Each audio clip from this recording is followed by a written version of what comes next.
Chess की पाठशाला में आपका स्वागत है। आज की चेस की कहानी महाभारत काल की है। बात उस समय की है जब गुरु द्रोणाचार्य से समस्त पांडव धनुर्विद्या सीख रहे थे।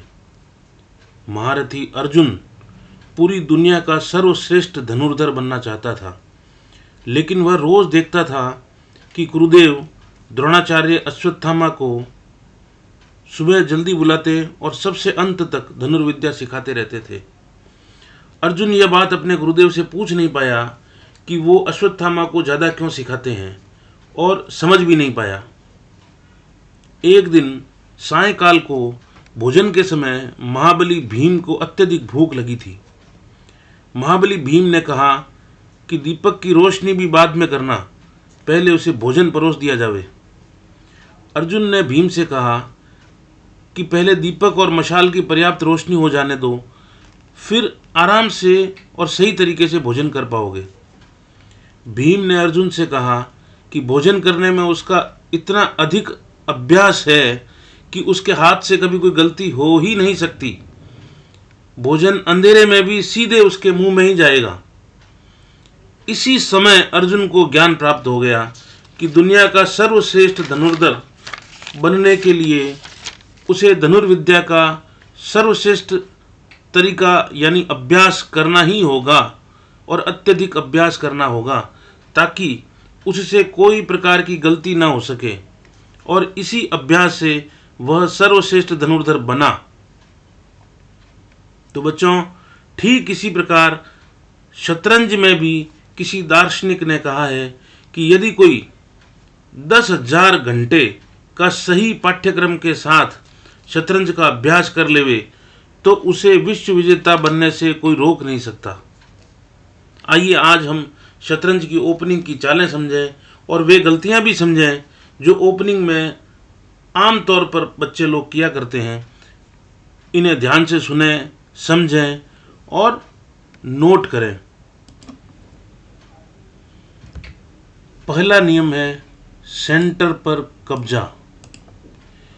ये जो पूरा चेस बोर्ड है, इसमें ये जो 4 स्क्वायर हैं D4, D5, E4, E5, ये 4 महत्वपूर्ण केंद्र स्क्वायर्स हैं हमारे, जो सेंटर स्क्वायर्स हैं। सफ़ेद या काले में से जिसका सबसे पहले अधिक कब्जा रहेगा इन स्क्वायर्स पे, उसकी खेलने की स्थिति मजबूत होगी और वो बहुत अच्छे से खेल पाएगा। उसकी जो पीसेस की मूवमेंट है वो बड़ी आसानी से हो पाएगी, पूरे बोर्ड पर कंट्रोल आसानी से हो पाएगा। तो कोशिश करें कि इन 4 स्क्वायर पे कब्जा करें। उन स्क्वायर पे कब्जा करने का सामान्य तरीका क्या है? अपने पॉन का मूवमेंट ऐसा करें कि यहाँ हम कंट्रोल कर सकें।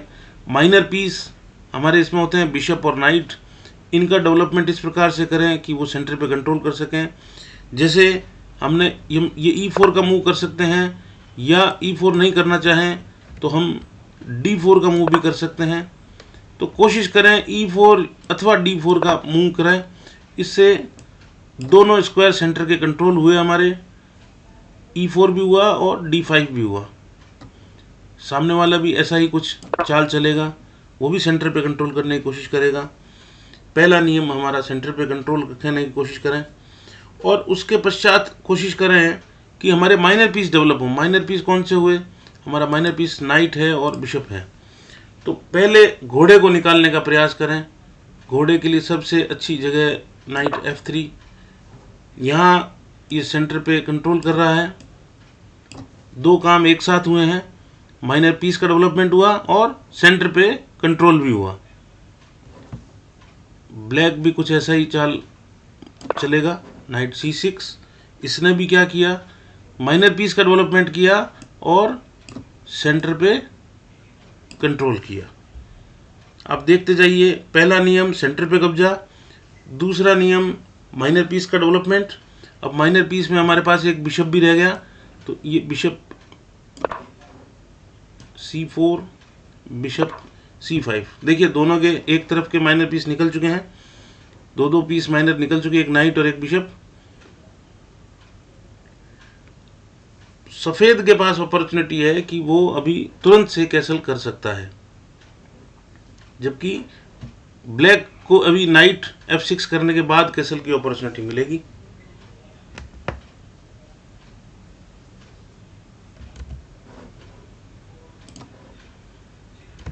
यहाँ यह ध्यान देना होगा कि कई बार कई खिलाड़ी जल्दी गेम जीतने के लिए तुरंत प्रभाव से क्यून को निकाल देते हैं बाहर। यहाँ उनकी प्लानिंग ये रहती है कि अगर वो नाइट निकालेगा, क्यून निकालेंगे, बिशप निकालेंगे और यहाँ अटैक करके सीधा मैट कर देंगे। लेकिन ये मैट तो जिसको पता है वो तो रोक देगा इस मैट को। अगर हम इस तरह से क्यून को तुरंत से निकालेंगे तो हमें परेशान कर सकता है ये पॉन पुश करके, फिर वो अपने माइनर पीसेस डेवलप करता रहेगा स्टेप बाय स्टेप, और हमारा डेवलपमेंट जो है वो पूरा रुक जाएगा। तो कोशिश करें क्यून को शुरुआती दौर में बाहर ना निकालें।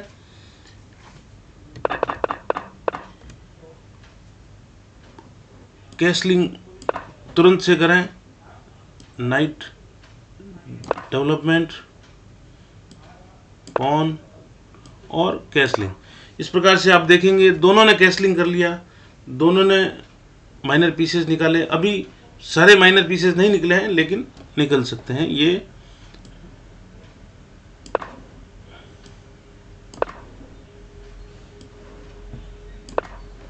देखिए माइनर पीस, ये जस्ट मैं आपको एक उदाहरण के तौर पे दिखा रहा हूं कि किस प्रकार से माइनर पीस डेवलप कर सकते हैं। यहाँ इस पोजीशन को गौर से देखिए। यहाँ क्या हो रहा है कि बिशप ने नाइट को पिन कर रखा है, इधर बिशप ने नाइट को पिन कर रखा है।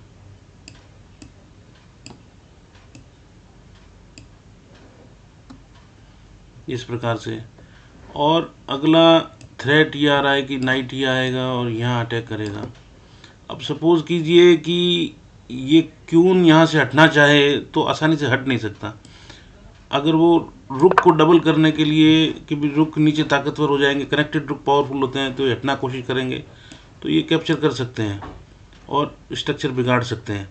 तो ये कैप्चर करके इसका स्ट्रक्चर बिगाड़ सकते हैं और स्थिति बड़ी कमज़ोर हो जाएगी वाइट की। ऐसी स्थिति में ये पॉन हमेशा कमज़ोर रहेगी, है ना। अब इसमें थोड़ा सा अगर वाइट थोड़ी सावधानी रख लेता है इस प्रकार से,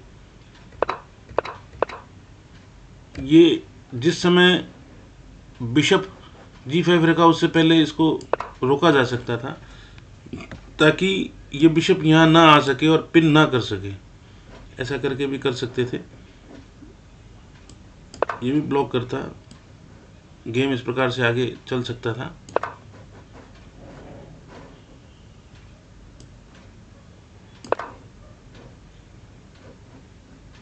या कैप्चर करना चाहें तो कैप्चर भी कर सकते थे।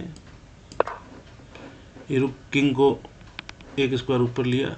ये सिर्फ समझाने के लिए मैं समझाना चाह रहा हूँ कि जब आपके रुक नीचे से कनेक्टेड हो जाते हैं, रुक आपस में कनेक्टेड हो जाते हैं, तो रुक बड़े पावरफुल हो जाते हैं। तो पीसेस को इस प्रकार से प्रमोट कीजिए कि एक दूसरे से जुड़े रहें और रुक पीछे से कनेक्टेड रहें। रुक हमेशा ओपन फाइल में या कनेक्टेड पावरफुल होता है।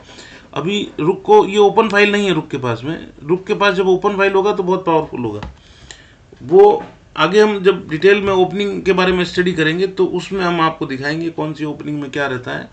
अभी जस्ट हमें समझना है कि हमें बेसिक कौन सी मिस्टेक्स नहीं करनी है और हमें गेम को हमारे किस प्रकार से करना है।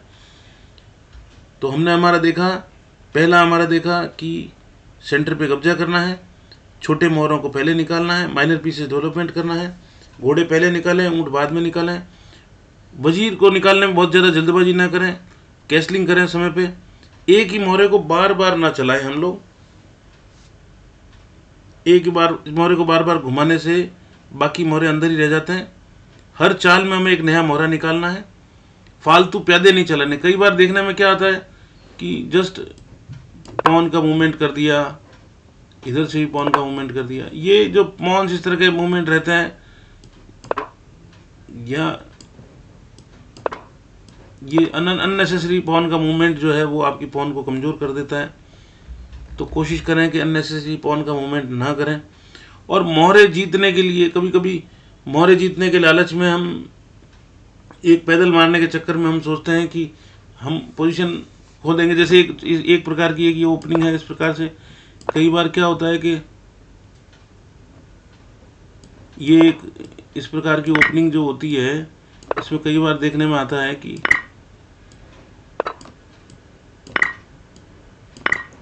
अब ये जो पोजीशन है, इस प्रकार की पोजीशन जब बन जाती है तो देखिए वाइट का डेवलपमेंट सारा हो गया। 2 बिशप एक्टिव हैं, क्यून एक्टिव हैं, और ब्लैक का सिर्फ एक पॉन का मूवमेंट हुआ है। 2 पॉन जरूर कैप्चर कर लिया उसने, 3 पॉन कैप्चर कर लिया, लेकिन पीसेस का डेवलपमेंट ज़ीरो है। अभी कुछ भी डेवलपमेंट नहीं हुआ, सिर्फ एक पॉन हुआ, वो भी कैप्चर हो गई, बाकी सभी ओरिजिनल स्थिति में रखे हैं।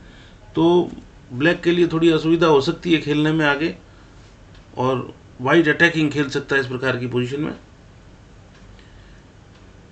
अपनी थ्योरी पे अटे रहें, हमेशा अपनी कोई भी मूवमेंट करें, कोई भी चाल करें, चलें, तो ये पक्का होना चाहिए कि इसका मकसद क्या है।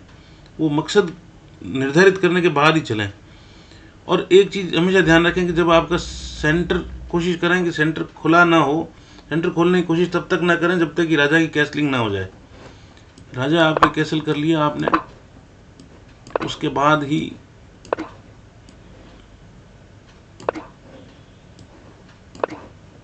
ये राजा कैसल कर दिया। अब आप इमीडिएट भी ओपन कर सकते हैं और वो कैसल कर लें, उसके बाद में भी आप इस प्रकार से ओपन कर सकते हैं चाहे तो। जब सेंटर ओपन करने का मतलब कि ये सेंटर की पॉन एक्सचेंज हो गई इस प्रकार से ऐसे, तो उसके बाद आप आगे का गेम कंटिन्यू कर सकते हैं। गेम अलग अलग कुछ भी हो सकता है। हम आगे जब ओपनिंग के प्रिंसिपल और देखेंगे तब और क्लियरिटी आएगी उनकी गेमों के अंदर। हाथियों को आपस में जोड़ें, ये हमने देख लिया। दुश्मन की हर चाल पे हमारी नज़र होनी चाहिए कि जो हमारा अपोनेंट है वो क्या प्लान कर रहा है। सिर्फ हमें हमारी चाल नहीं सोचनी है, अपोनेंट की चाल भी सोचनी है कि उसके दिमाग में क्या प्लानिंग चल रही है। और हमारे सेंटर जो स्क्वायर्स हैं, ये जो सेंटर स्क्वायर्स हैं, इस पर हमारा मजबूत पहरा होना चाहिए। घोड़े और ऊंट की मदद से यहाँ पे हम हमारा पहरा रखेंगे। प्यादों का और मोहरों का तालमेल होना चाहिए कि एक दूसरे से कनेक्टेड होनी चाहिए, सपोर्टेड होनी चाहिए। अननेसेसरीली कोई भी तरह की चेक ना दें हम। मालूम चला किंग को चेक देने के लिए हम हमारे पीस को दूसरी तरफ कहीं ले गए, सपोज करिए ये यहीं से, ये हम सिर्फ चेक देने के लिए इसको कैप्चर कर दिया, इसमें कोई बेनिफिट नहीं हो रहा। तो ऐसी चेक से अवॉइड करें, ऐसी चेक जिससे कोई फ़ायदा ना दिखे तुरंत से। हमारा पीस का भी नुकसान होता है और हमारा मूव भी खराब होता है। मोहरों को कभी भी हैंग ना छोड़ें, अकेला ना छोड़ें, कभी भी सुरक्षा के साथ छोड़ें। मोहरे अगर आपके एरिया से बाहर जा रहे हैं तो वो हमेशा सुरक्षित, सपोर्टेड होने चाहिए एक दूसरे पीसेस के साथ में। और अपने किंग और क्यून को हमेशा सेफ जोन में रखें, किंग को सुरक्षित करें, कैसलिंग करें, और उसके बाद ही आगे बढ़ कर के गेम खेलें। आज हम एक चीज़ और सीखने वाले हैं, वो है कि हमारा जो चाल चलते हैं, कोई भी खिलाड़ी चाहे वाइट हो चाहे ब्लैक हो, वो चाल चलने से पहले का एक जादुई थिंकिंग प्रोसेस है। वो थिंकिंग प्रोसेस आपके समझ में आना चाहिए। उसमें 4 स्टेप हैं, बहुत ज़्यादा स्टेप नहीं है उसमें। उसमें 4 ही जादुई बातें हैं, वो हर चाल से पहले अपने को सोचनी होती है। उसका स्टेप नंबर 1, दुश्मन की चाल देखो, अपने अपोनेंट की चाल देखो। सबसे पहले देखो कि अभी अभी सामने वाले खिलाड़ी ने क्या मूव किया है। सपोज करो आपने ये मूव किया, आपके अपोनेंट ने ये मूव कर दिया, आपने ये मूव किया,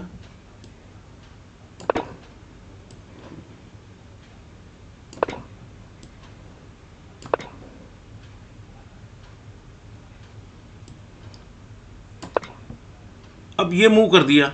अब ये देखो, अब अगर हम रटी हुई चाल चलेंगे कि साहब उसने घोड़ा निकाल, हमें तो घोड़ा निकालना है कि साहब नाइट का मूव करना है, नाइट कर दिया मूव, तो ये तो रटी हुई चाल हो गई और वो आपके बिशप को कैप्चर कर देगा, पॉन को कैप्चर कर देगा बिशप से, या नाइट से भी कैप्चर कर सकता है और क्यून और रुक पे अटैक कर सकता है, बिशप से कैप्चर करके किंग पे अटैक कर सकता है। लेकिन अगर आप जब ये सोचेंगे कि सामने वाले अपोनेंट ने ये चाल क्यों चली है, खतरा चेक करो कि ये यहाँ अटैक करने के लिए चली है, लेकिन मज़े की बात देखिए आप, इसको कोई सपोर्ट भी नहीं है।